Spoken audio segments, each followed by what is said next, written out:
Hello all, and welcome to KMT. Is your PS4 controller drifting? Is your controller making movements you didn't want?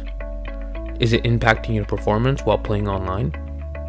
In this video, we will discuss a few ways to fix controller drift with your PS4 controller, and hopefully save you a few bucks instead of buying a new controller.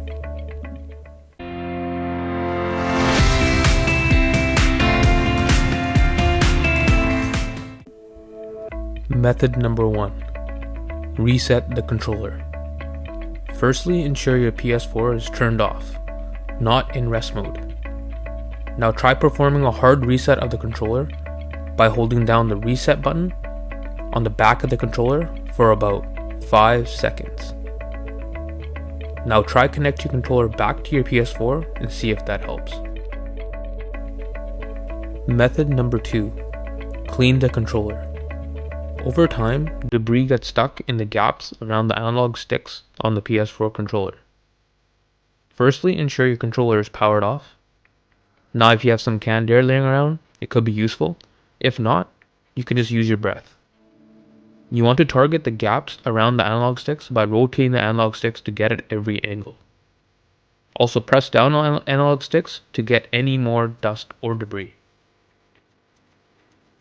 Method number 3.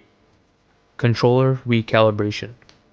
Ensure your PS4 and controllers are completely powered off before proceeding.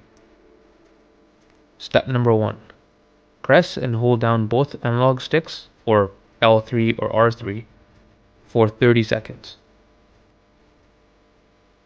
Now rotate the analog sticks clockwise for 5 rotations.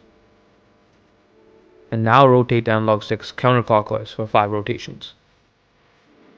And finally, press and hold down both analog sticks for another 30 seconds.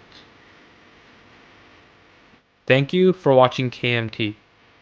If this video helped you out, please be sure to give us a thumbs up and hit the subscribe button below.